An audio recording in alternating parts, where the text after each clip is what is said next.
shekara ta 2025 ce, watanni masu zafi a yankuna da dama na Najeriya. A arewa, wasu ƙauyuka na musulmai sun ƙone, gidaje sun zama toka, iyalai sun raba da juna. A arewa ta tsakiya, wasu al'umman Kirista sun gudu daga gonakinsu bayan hare-hare da ba su taɓa tsammani ba. Kowane yanki yana da nashi labarinsa, amma makomar kowa ɗaya ce. Ɗaya daga cikin waɗannan wurare shine Yalwata da ke jihar Benue. Cikin dare, ƙananan yara, mata da tsofaffi suna cikin barci a sansanin coci. Suna fatan tsira daga rikicin da ya same su na tsawon watanni. Sai ga wani daren 13 ga watan Yuni, lokacin da bindigogi suka soma ƙara daga nesa. Gungun masu harbi suka kewaye wajen, wasu na ɗauke da bindigogi, wasu da adduna. Suka buɗe wuta, suka ƙona gidaje, suka bar gawawwaki a ƙasa. Shaidu daga cikin mazauna sansanin sun ce sun zo da niyyar halaka kowa. Wasu sun ƙone a gidajensu, wasu kuma sun mutu suna ƙoƙarin gudu. Washe gari, rana ta fito, ta bayyana abin da dare ya ɓoye. Gawawwaki fiye da mutum 100, coci da gidaje sun ƙone, kuma ƙasa ta ji ƙamshin mutuwa. My family members affected, they are 5 in numbers. My wife, brother, and 4 children. Watanni 3 bayan haka, a watan Satumba na 2025, a Los Angeles, ƙasar Amurka, a nesa da inda aka zubar da jini, wani sansanin ɗan gwagwarmaya mai suna Bill Maher ya zauna a gaban kyamara. Shi ba Kirista ba ne, amma a wannan rana kalamansa sun firgita duniya. I'm not a Christian, but they are systematically killing the Christians in Nigeria. They are literally attempting to wipe out the Christian population of an entire country. Inda yake cewa, ni ba Kirista ba ne, amma ana kashe Kiristoci a Najeriya kamar ba mutane ba. Ana ƙoƙarin shafe su daga doron ƙasa. Ɗakin da ake ɗaukar shirin ya yi shiru, sannan ya ƙara da cewa fiye da mutum 100,000 aka kashe tun 2009. Da daddare, faifan bidiyon ya bazu a shafukan sada zumunta. Gidajen labaru sun yaɗa shi, masu fafutukan addini suka ɗora hotuna da addu'o'i. A kan intanet, mutane suka fara rubutu da taken Nigerian Christians, suna cewa kisan ƙare dangi da duniya ta yi shiru a kai. Mafi haɗari ga Kirista shine Najeriya. Haka labarin ya mamaye kafafen watsa labarai a ƙarshen watan Satumba na 2025. A cikin majalisar dattawan Amurka, Sanata Ted Cruz ya miƙe gaban 'yan majalisa, murya mai cike da takaici da fushi ya ce, tun daga shekarar 2009, Kiristoci sama da 50,000 aka kashe a Najeriya. Makarantu fiye da 2,000 an rusa su, coci fiye da 18,000 sun ƙone saboda ta'addanci. Sannan ya gabatar da wani ƙuduri, dokar kare 'yancin addini ta Najeriya, wadda zai nemi gwamnatin Amurka ta sanya Najeriya cikin jerin ƙasashe da ake tuhuma kan take haƙƙin ɗan adam tare da amfani da takunkumi kan jami'an gwamnati. If the Nigerian government continues to allow the killing of Christians, the USA will immediately stop all aid and assistance to Nigeria. We're going to do things to Nigeria that Nigeria is not going to be happy about. and may very well go into that now disgraced country, guns a blazing, to completely wipe out the Islamic terrorists who are committing these horrible, horrible atrocities. I'm hereby instructing our Department of War to prepare for possible action. If we attack, it will be fast, vicious, and sweet, just like the terrorist thugs attack our cherished Christians. A watan Oktoba na 2025, shirin safiyan Fox and Friends, ɗan majalisa Reli Mo ya bayyana a talabijin tare da hotuna da alƙaluma a bango. 50,000 an kashe, 18,000 coci sun ƙone. Najeriya ta zama wuri mafi haɗari ga Kirista, in ji shi. Dole mu dakatar da sayar da makamai har sai an kare 'yan ƙasa masu rauni. A cikin wannan guguwar magana, wani sabon batu ya zo daga wasu wakilan majalisa. Sun yi ikirarin cewa wasu tallafin da ake jigila ta hanyoyin agaji na iya samun hanyoyi da ake amfani da su ba bisa ka'ida ba. Har ana zargin cewa wasu kuɗaɗe da aka baiwa ƙungiyoyin taimako sun iya shiga hannun waɗanda suke da alaƙa da togan ta'addanci. Your money, $697 million annually, plus the shipments of cash funds madrasas, ISIS, Al-Qaeda, Boko Haram, ISIS Khorasan, terrorist training camps. That's what it's funding. It is not. You are funding terrorism and it's coming through USAID. Wani ikirari ya jawo cece-kuce a majalisar wakilai da wasu kwamitoci, kuma ya haifar da tambayoyi kan yadda ake sa idanu kan yadda tallafin waje ke tafiya. A gefe guda kuwa, wasu suna ganin cewa Amurka ba abin yarda ba ce wurin kawo agaji domin kare Kiristoci da suke Najeriya. Amma wasu suna ganin hakan zai kawo ƙarshen kashe-kashe da ke faruwa da kuma kare ƙabilu da addinai daga zubar da jini. Amma masu sukar wannan ra'ayi sun jawo hankali kan tarihi a baya. Amurka da ƙasashen haɗin gwiwa sun tsoma baki a wasu ƙasashen kamar Libya, Iraki da Afghanistan, inda sakamakon ya kasance da rikici mai zurfi da ƙarancin mafita na dindindin.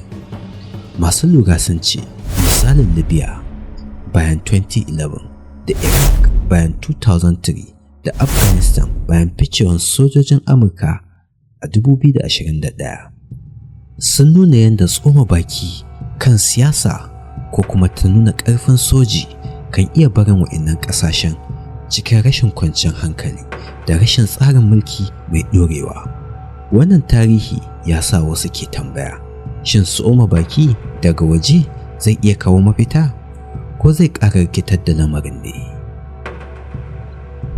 Daga wannan lokaci labari ya fara yawo da ƙarfi a kafafen watsa labarai. Ana kashe Kiristoci a Najeriya, musulmai 'yan ta'adda ne. Duniya ta yi shiru, Amurka ya kamata ta yi wani abu. Islam are slaughtering Christians. There's been a long and tragic history of attacks targeting Christians in Nigeria. A idanun masu kallo daga nesa, labarin ya zama mai sauki. Nagarta da mugunta, masu imani da masu laifi. Amma akwai abin tambaya, shin labarin da ake faɗi da gaske ne? Ko kuwa a rage rikicin mai sarƙaƙiya zuwa labari mai sauƙin fahimta don jawo haɗin kai da tallafi daga ƙasashen waje ne? A cikin Washington, murya ɗaya na neman hukunci da aikin gaggawa. A waje kuma mutane na tambaya game da gaskiyar labarin da ake yaɗawa da abin da zai biyo baya. Agaji, takunkumi, ko ma tsoma baki da ƙarfin soja. Duk wannan ya sa tambaya ta dawo, waɗanne hujjoji ne za a dogara da su kafin yanke shawara mai iya canza rayukan miliyoyin mutane. Najeriya tana cikin rikici mai fuska uku. Ba rikicin addini kawai ba, ko na siyasa ko tattalin arziki kadai. Haɗuwa ce ta duka. Sun kashe mutane suka kuma suna faɗin cewa to za su tashi garin a ci gaba da sa wuta cikin garin nan. Sun kuma sa wutan nan sun ƙone mana jama'a waɗanda mu kanmu bamu san adadin an suka ƙone mana ba. Sannan kuma waɗanda suka kashe mana a masallaci gawa he dai mu ce mun rihe kaza wasu anan sai su ma sun rihe kaza. The land, if you are patriotic as a Nigerian, this is the price. This will be the reward. A arewa maso gabas sun fuskanci kalan nasu yaƙin daban, wanda gari kamar Borno, Yobe da Adamawa. Labarin ya fara a shekarar 2009. Wani malami mai tsatsauran ra'ayi mai suna Muhammad Yusuf ya kafa ƙungiyar Boko Haram, wato ilimin turawa haramun ne. A farko ƙungiya ce mai wa'azi, amma bayan ɗan lokaci ta koma ƙungiyar yaƙi.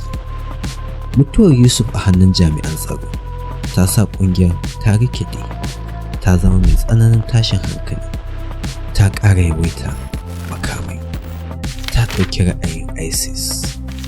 A shekarar ta 2014 sun kama garuruwa, sun ayyana daular Islama. Ba Kiristoci kaɗai suke kashewa ba, har musulmai da suka ƙi ra'ayinsu, malamai, 'yan kasuwa, ma'aikata, har da ma'aikatan gwamnati da ma ɗalibai. Duniya ta fi tunawa da Chibok Girls, inda 'yan mata 276 aka sace, yawancinsu Kiristoci ne, akwai wasu musulmai. Labarinsu ya girgiza duniya, ya haifar da taken Bring Back Our Girls. Tun daga lokacin, Boko Haram da rassa irinsu ISWAP sun kashe dubban mutane, musulmai da Kiristoci baki ɗaya. Waɗanda suka mutu ba saboda addini ba ne, suna mutuwa ne saboda rashin tsaro da rashin adalci. A tsakiyar Najeriya, watan arewa maso tsakiya, kalar rikicin nasu daban.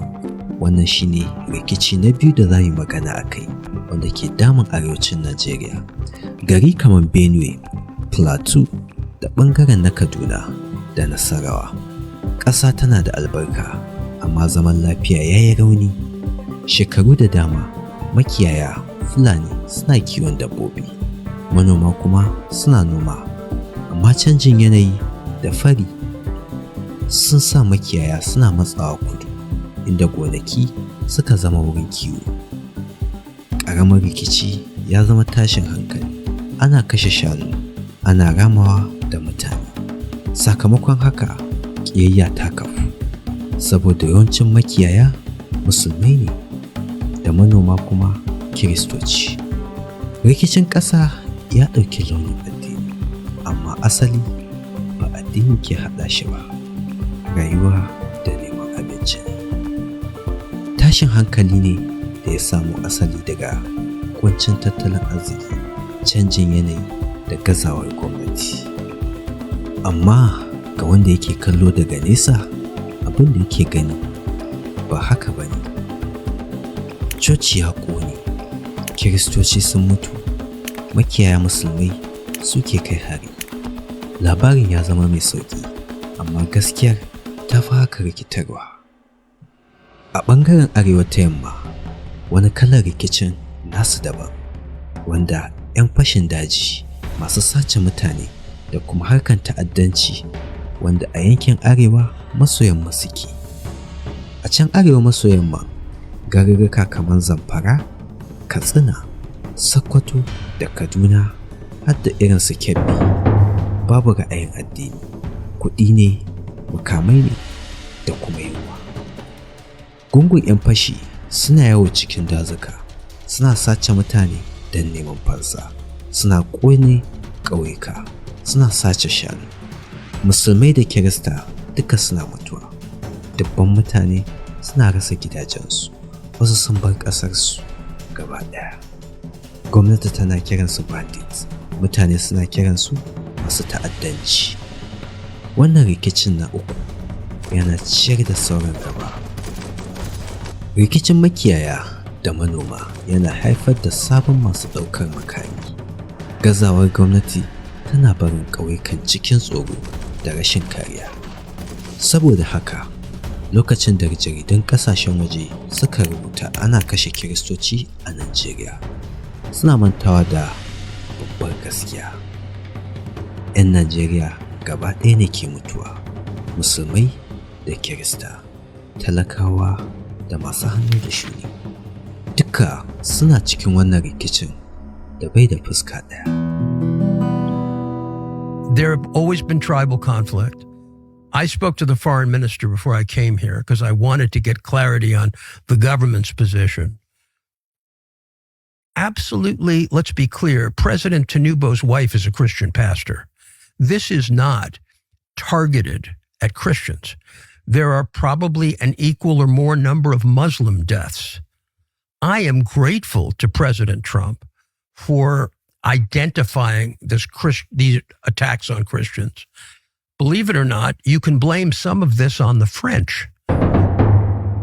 A ƙarshen watan Oktoba, labarin ya kai ƙololuwa a wani taron 'yan jarida a fadar White House, inda Donald Trump ya tara taron manema labarai. Trump ya yi jin ya yi shiru na ɗan lokaci, yana kallon ɗan jaridu da idanu masu cike da nuni, sai ya ce cikin murya mai ɗauke da ƙarfin ra'ayi.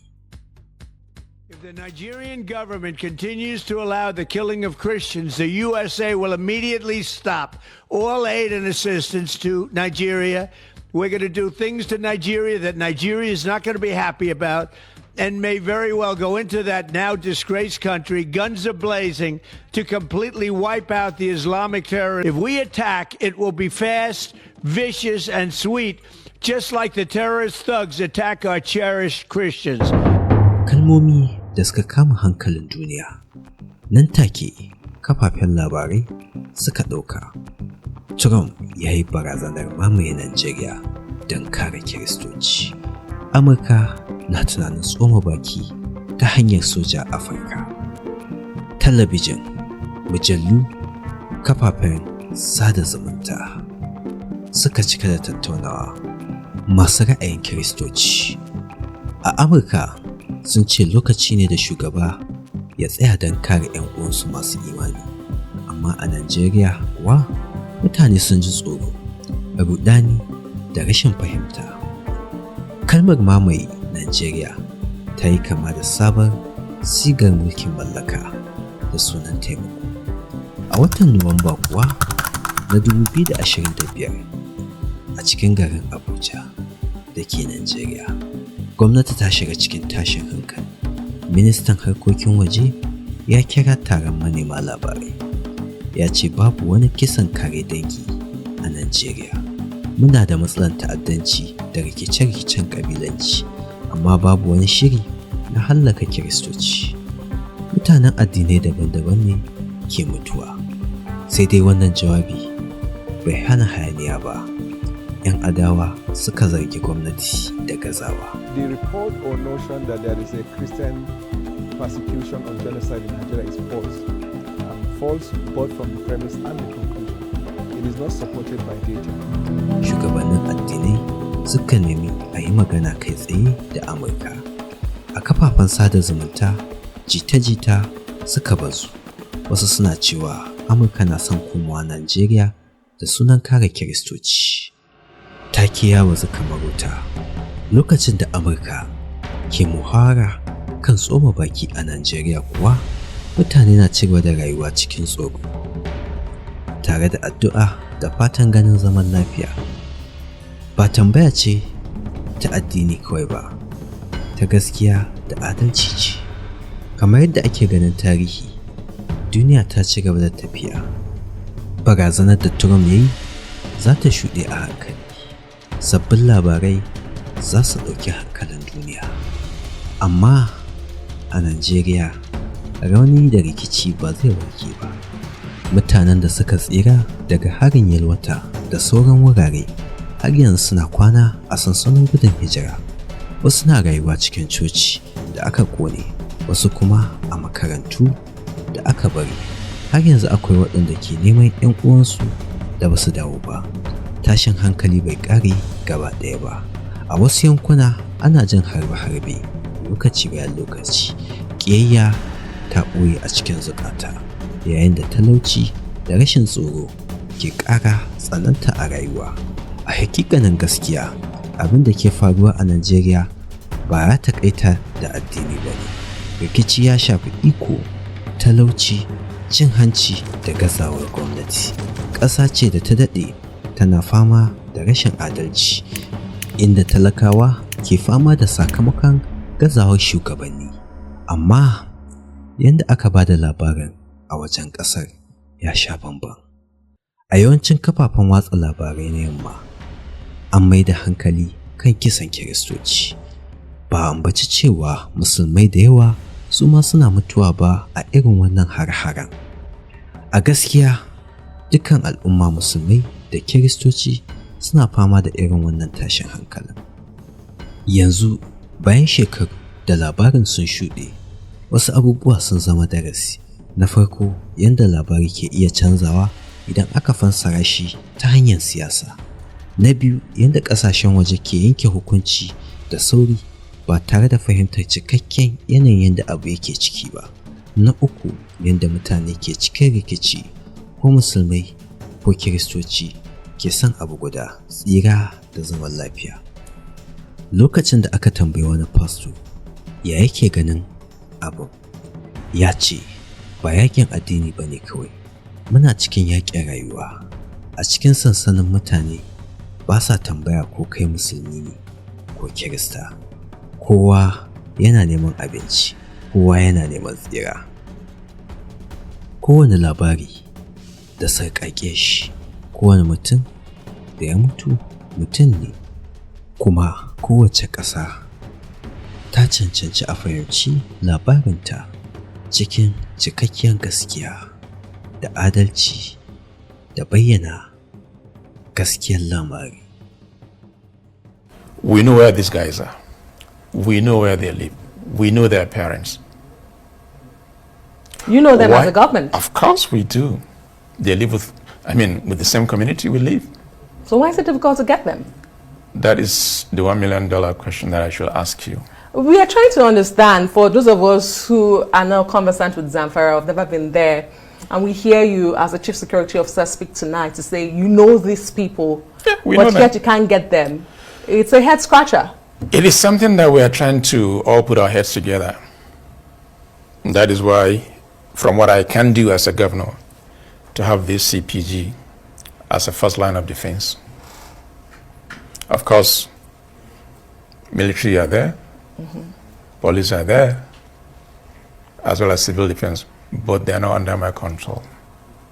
They are under the control of federal government, and they are doing their best.